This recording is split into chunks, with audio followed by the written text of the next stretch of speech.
Are statins worth the risk? One well-known heart surgeon says that they can increase your risk of diabetes by 71%. There are other side effects too, but why are they prescribed to millions of patients? Part of the answer is big pharma influence. Part might be that doctors don't have enough time to stay up to date on all the issues. A new study that I'll talk about suggests that doctors have overestimated by 38% the number of people who need statins. Watch to the end where I share one extremely troubling trend taking place with doctors that we should all be worried about. According to the Cleveland Clinic, 92 million Americans take statins. They are a cornerstone of heart disease prevention in the US. But as their use has skyrocketed, so have questions about their necessity and long-term effects. Statins first hit the market in the late 1980s. And as research confirmed their ability to lower LDL cholesterol, doctors began prescribing them more frequently. Statins have been a phenomenal business for big pharma. Annual sales are estimated to be as high as $20 billion a year. What's behind this growth? Part of it is the aging population and increased awareness of heart disease risk. You can't deny, however, that another factor is aggressive marketing by pharma companies. Lipitor, for example, is the best-selling drug in history. Lifetime sales have exceeded $170 billion. To make this happen, the manufacturer Pfizer spent huge sums of money on massive marketing campaigns, direct-to-consumer advertising, and physician education programs. With the huge opportunity, other pharma companies jumped on board. They have funded studies, sponsored conferences, and provided educational materials to doctors. While these efforts definitely raise awareness about cholesterol, they also raise concerns about conflicts of interest, because the main source of information about these products are the companies that sell them. Please do not get me wrong. I don't think that drug companies are inherently bad actors. They make products that save lives, and they have every right to promote their product and make a profit. The problem is that what serves their interest may not always align with what serves yours. But decades of statin industry experience lets us raise a couple of questions. Are all these prescriptions necessary? Do we know the long-term effects of widespread statin use? And how do we balance their benefits against the risks? Statins, while excellent at lowering cholesterol, have some side effects. According to the Mayo Clinic, mild muscle pain is common. Statins work by blocking an enzyme involved in cholesterol production. But this same enzyme is also important for muscle cell function. And when statins inhibit the enzyme, it can lead to muscle cell damage and inflammation, which results in pain and weakness. In severe cases, it could be a potentially life-threatening condition known as rhabdomyolysis, which causes muscle cells to break down. The risk of this increases with higher doses if you're taking other drugs that might interact with it, and if you engage in strenuous physical activity. However, the overall risk appears to be low. The Mayo Clinic says that it can affect about 1.5 patients out of each 100,000 people that are taking statins. Another side effect is an increased risk of type 2 diabetes. Statins can increase blood sugar levels by interfering with insulin function. One noted surgeon says that long-term use may increase your risk of diabetes by 71%. Of course, these things can be measured. If you take statins and have muscle pain or an increase in blood sugar, you can always stop taking them. The one factor that troubles me personally as a dementia care professional is the impact they might have on brain health. The FDA itself cites the first potential side effect of statins as memory loss and confusion. Statins can affect cognitive function by reducing cholesterol levels in the brain. Cholesterol is a critical component of brain cell membranes and plays an important role in neurotransmitter function. As much as 25% of our body's cholesterol resides in our brain. And as this study confirms, statins cross the blood-brain barrier, so they also lower cholesterol levels in the brain.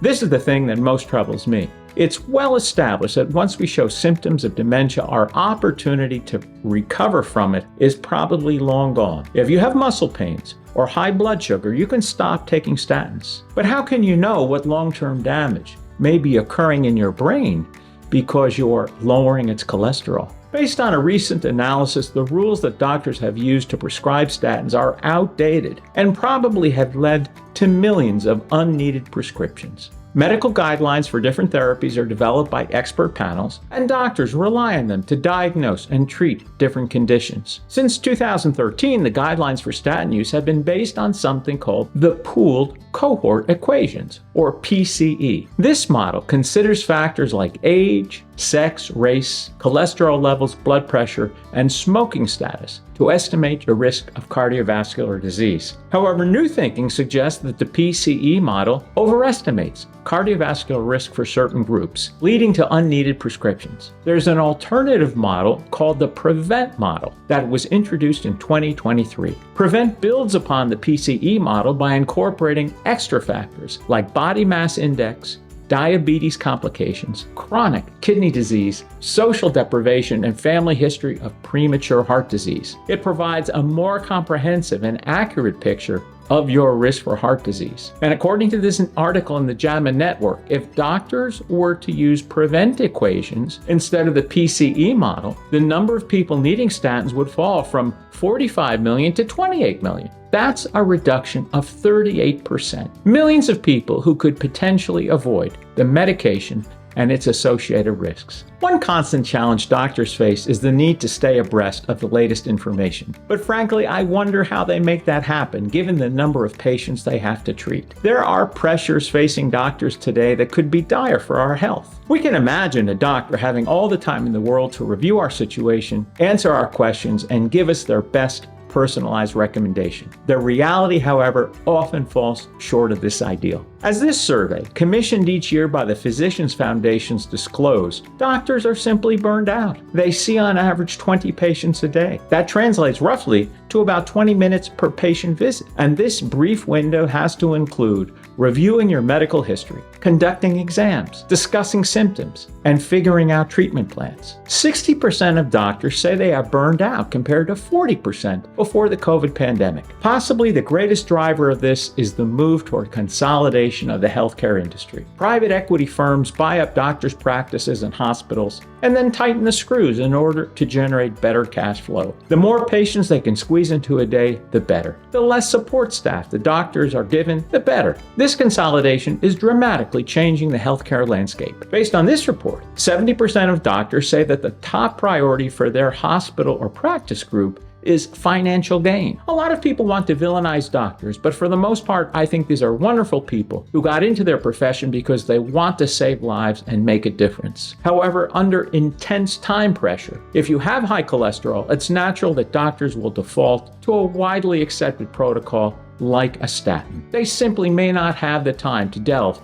into the nuances of your individual situation. One more reason why doctors are probably inclined to prescribe statins is for defensive purposes. If you have any risk of heart disease, your doctor limits his or her liability by recommending what is a time-tested practice. Imagine a world where your meds are prescribed not just for your health, but also as a shield against lawsuits. This unfortunate reality is known as defensive medicine. It's for real, and it's a growing trend. This article from Harvard Medical School concluded that doctors who spend more on tests, procedures, and medications face fewer malpractice claims. The article says that nearly 3/4 of physicians report practicing defensive medicine, which they define as ordering medical services solely to reduce possible legal liability. It's estimated to cost the U.S. as much as $50 billion a year. This practice is especially prevalent in cardiology, where the stakes are high and the consequences of an incorrect diagnosis can be severe. Even if your case is borderline, if you later develop heart disease,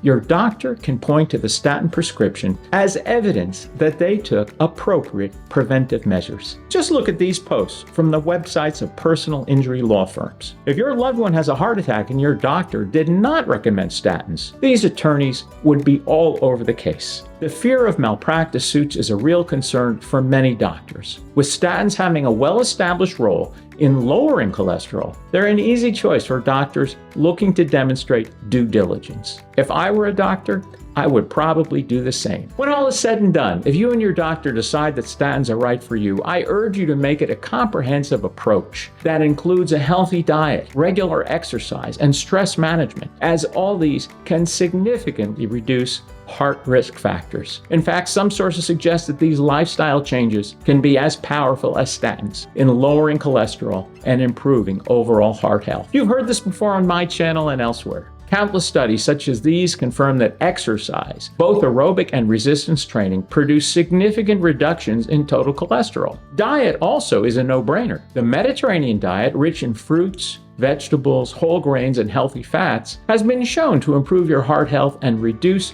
cardiovascular risk factors. This diet emphasizes olive oil, nuts, fish, and limited red meat consumption. Studies have found that people who follow this diet have a lower risk of heart disease and stroke compared to those who are on a typical Western diet. Oatmeal, for example, is actually recognized as a powerful cholesterol-lowering food, and it's due to the specific fiber found in the oat grain. Both the FDA, as well as a comparable organization in Europe called the European Food Safety Authority, have allowed cholesterol-lowering health claims for this oatmeal-based fiber, also known as oat beta-glucan. I used to think that the soluble fiber in oat was essentially the same as the soluble fiber in all fruits and vegetables. But as this study highlights, the fiber in oats is indeed unique in its ability to reduce cholesterol. Exercise is another crucial component of heart health. Regular aerobic activity performed multiple times a week can improve our cholesterol, lower blood pressure,